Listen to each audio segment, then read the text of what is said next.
I do not know. Probably books, mainly. I would think anyway, books. And things, if things happened bad to other people, I really noticed that. You know, I talked about this little neighbor boy of mine. I cannot think of what his name was now, but he lived with his grandmother and uncles, and maybe his mother lived there. It was a mixture of people living in the house. And his grandmother I called Ganny Diggers. Diggers was her last name, and where I got Ganny instead of Granny or whatever, but I called her Ganny Diggers. And she liked me so much. But this other boy, Buddy, I think his name was her grandson, and she treated him awful. The whole family did. And they said he didn't know how to sit up to the table and eat. So I remember being in there one day, and they got a regular trough, animal trough, they had built.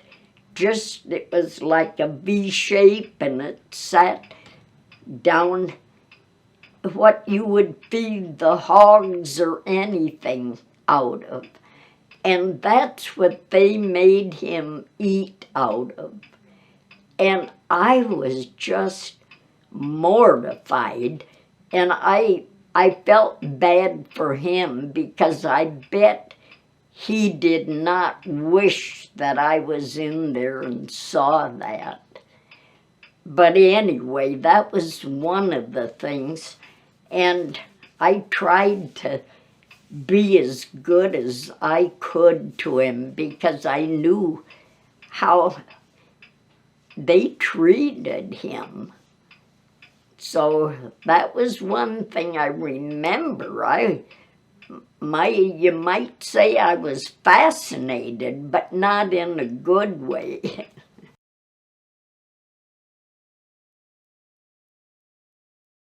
He might have been. I maybe didn't realize it, but he might have been. I know he had to be at least a slow learner, and maybe it was more than that, but somebody should have treated him better. I remember once he cut himself real bad on something, and I brought him home to my mother, because his mother or his grandma or somebody just said, "Oh, you go on, you'll get along all right." And I thought it looked terrible. So I brought him home to my mom, and she washed it and cleaned it all up and bandaged it. And it was bad enough that he probably would have got a serious infection.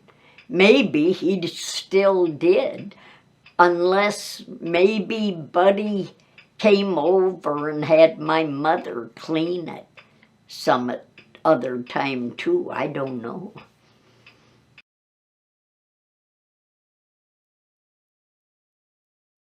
Well, I didn't get to play a lot of them because I was too little, but I would watch.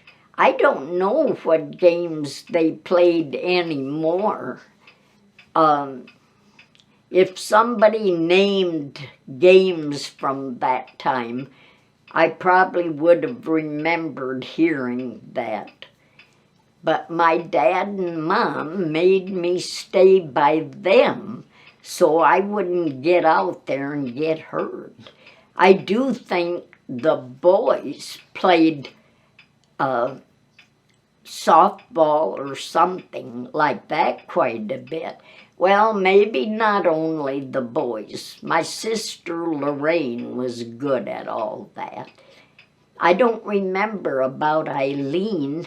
She might have been good at some of that too. She was about 4.5, 5 years older than I was.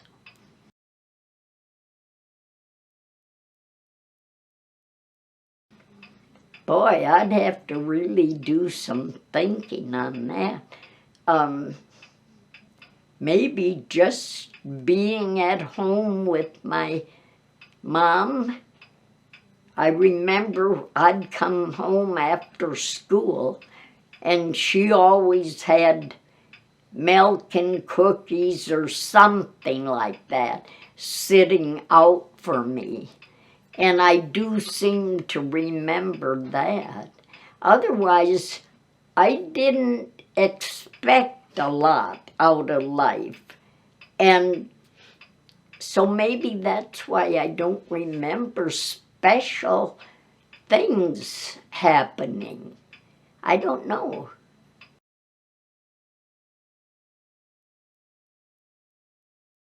I really did not. I was no good at sports. In school, I hated it when we had to pick sides for softball or any of that, because I figured I would be one of the last. I was a little skinny kid that didn't have a lot of muscle or anything, and so I just did not like it. And in gym class, I couldn't climb the poles. I did not have the strength. On the ropes, we had ropes to climb. I could get up 2 or 3 feet, and that was about as high as I could go.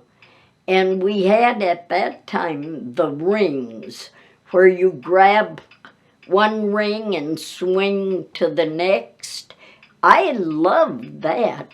I did not have a lot of strength, but I would work as hard as I could to swing from one to the next until I could get across to the end. That I liked. That was what I'd call the only sport.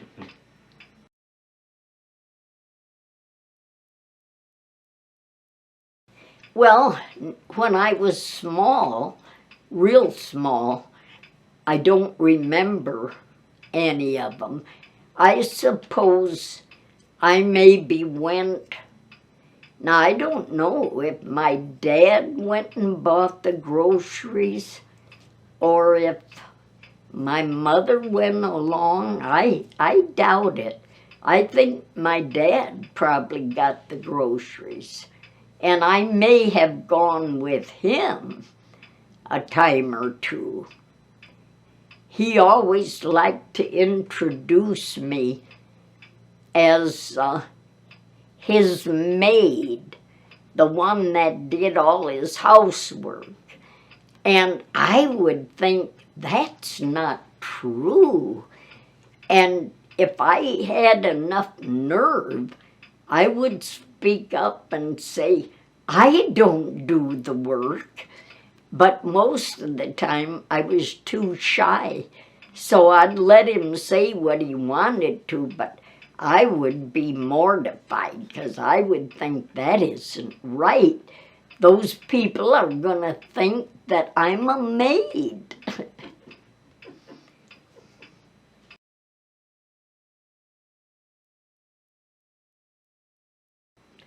Well, this sounds kind of odd, but my nose would always get so full as a child, or somewhere in between my nose and throat, and I would catch myself kind of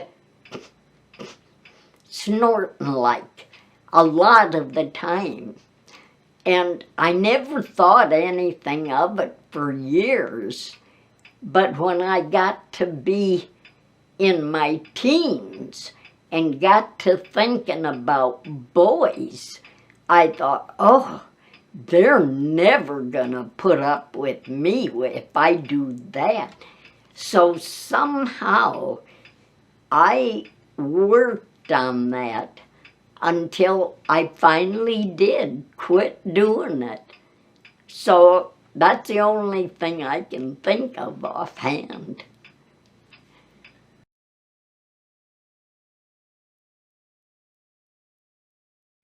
When we moved to Sioux Falls from the farm, I was only 6 months old, and we moved to a house on 29th and Spring Avenue. And it was a little tiny house. It had actually one bedroom where my mom and dad slept, and then they had a big crib. It was an iron crib, but it was quite a little longer than most cribs are. And I slept in that. And my two brothers slept in the front room on a couch that you open up, and my two sisters slept in the dining room in a couch that you opened up. And then when I got a little older, probably in school, then I slept out there too, on that that couch that you open with my sisters. And I didn't like it because they made me sleep in the middle, and I had to kick my feet out of in where they were warm. Every so often, I just had to get them out into the cold air. But I had to sleep there because that's where we had. We got along, and I never thought anything of it, though, that we had such a little space.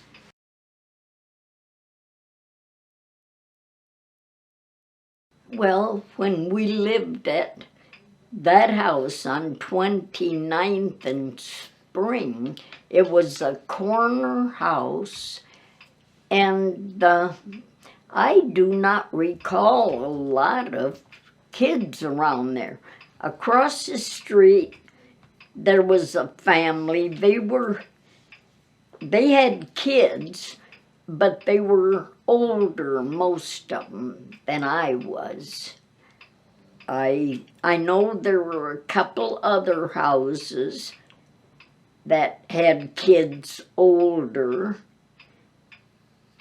I do not remember at that house having any others my age. Then we moved when I was 7. We moved out to 41st and Western, where I believe it's Walgreen Drug might be right now. There was kind of a farmhouse. It wasn't a farm, a big farm, but it was a house and a couple of sheds. And my grandfather, my dad's dad, bought it. And we moved out there. I think they were staying there too at the time. And that was when my mother was so sick. And in fact, she died then while we lived there at my grandpa's place. And there were no neighbors close around there. There were some up the road, but they didn't have little kids. But my sisters and I got pretty well acquainted with a few of them. And so we would quite often go up there and visit with them, and they'd always have milk and cookies or something for us. And one family up the line were friends of my dad's, and they're the ones that had a batch of Boston Terrier puppies. And we got one of them. Well, yeah, I can't think of Boots, we called him. And we had him for probably a few years. I just can't remember how long. But I thought the world of that dog. And we lived there until my brother, when he graduated from high school, he went with my grandpa and grandma out to Seattle, Washington. So we lived there in the house for a while, but then we moved up near Longfellow School. And I do not remember, I think my grandpa probably sold that house at that time. So then we moved up here. I think by that time, my dad was driving truck for John Morrell and Company. Yeah, we lived not very far from where I live right now. And that dog of ours loved kids. And he kept running down the block to a big house down there that had kids. I would come home from school and find him gone. Now, I don't know if we had him tied outside and he kept getting loose, because he kept running down there every chance he got. Maybe my dad, and at that time one of my uncles was living with us too. Maybe one of them let him outside and he would run off. I don't know. But one time I walked all over looking for Boots, and I saw him tied up at this big house. And I don't know if they were gonna look around to who he belonged to, or if they planned on keeping him. But I snuck up to that house, and I quick untied him and grabbed him and ran for home. And I wasn't sure I was scared to death. But I did it, because I wasn't going to let anybody else have him. So I remember that. And let's see, I knew one girl around that neighborhood. She was a little older than I was. But I remember, the only thing I can remember actually is going to her house one day, and her mother was fixing some kind of fish balls or something. And they asked me if I wanted to stay for supper. And I thought it smelled so terrible in there that I made some excuse up and got out of there as quick as I could. And maybe it would have been good, I don't know, but it didn't smell good. And they seemed to think it was a delicious smell. But anyway, we lived there for, I think, just probably a year. I went to 4th grade at Longfellow. Then we moved down to 14th Street.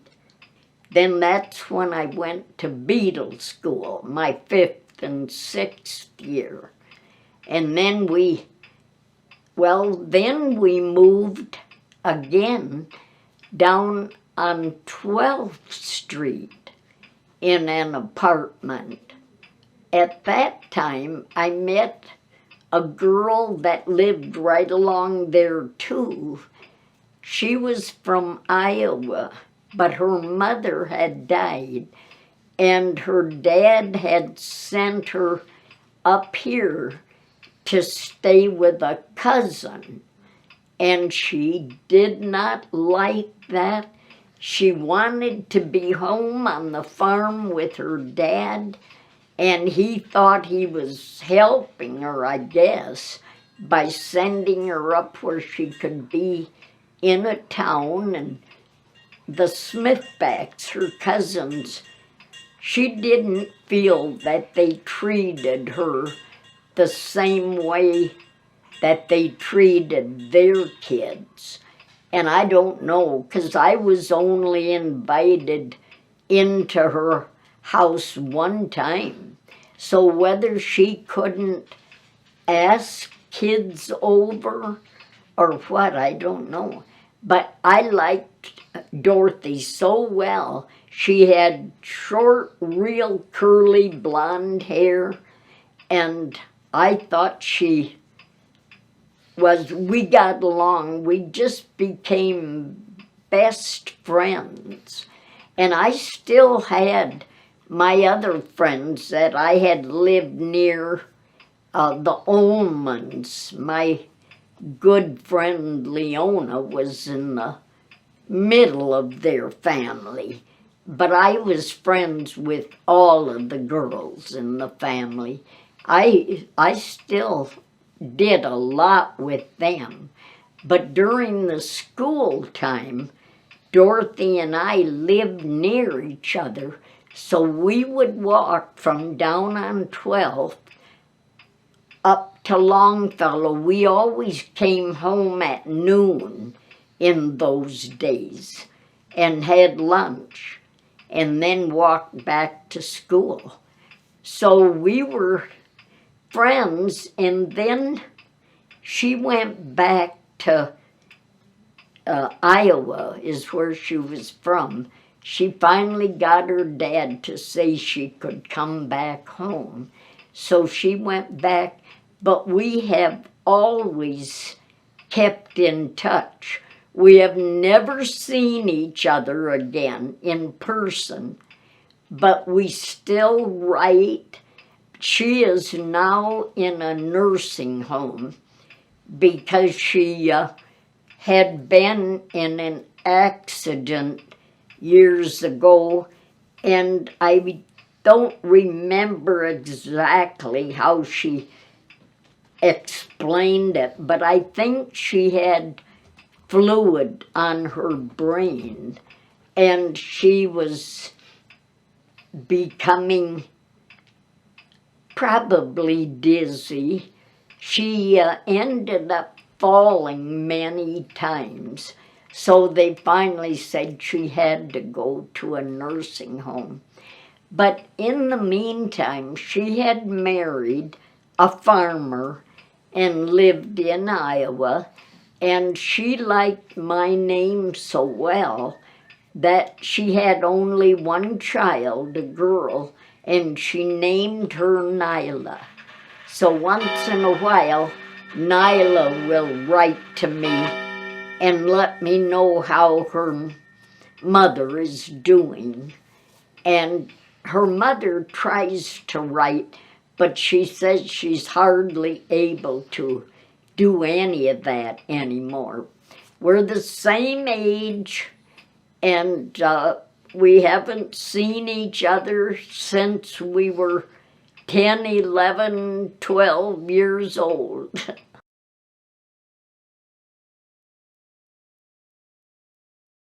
I know that was a small place.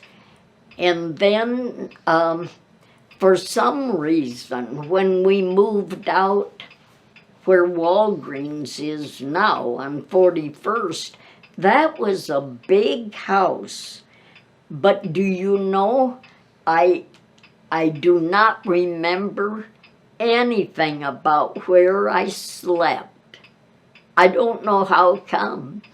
But then when we moved over in this little house, just a few blocks from here, it was a very tiny little one.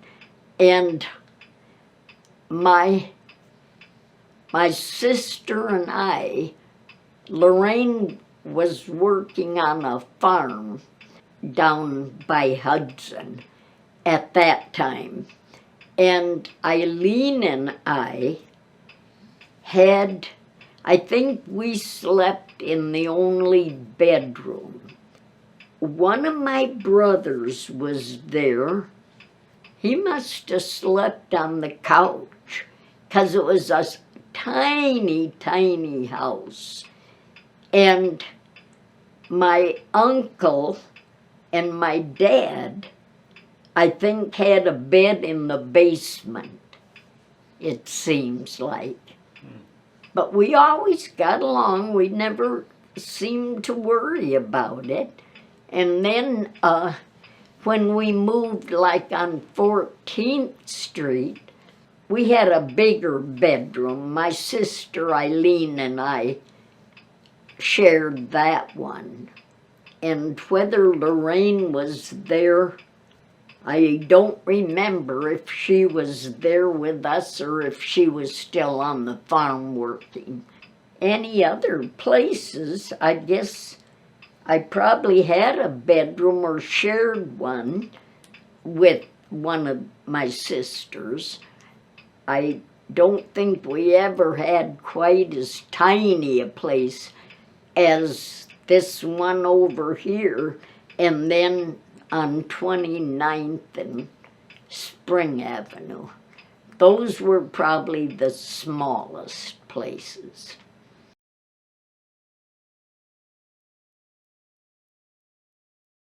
If I remember correctly, I always liked taffy.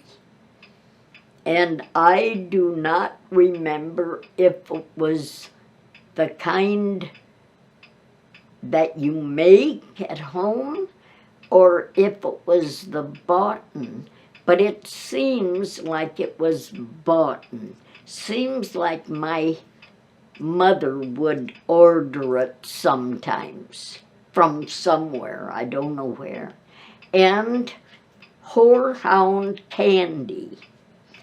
I've got some right now that Jenny picked up for me. I asked her if she was going out to the Book Nook to see if they had it. But when I was a kid, you know, horehound candy is not especially a good tasting candy.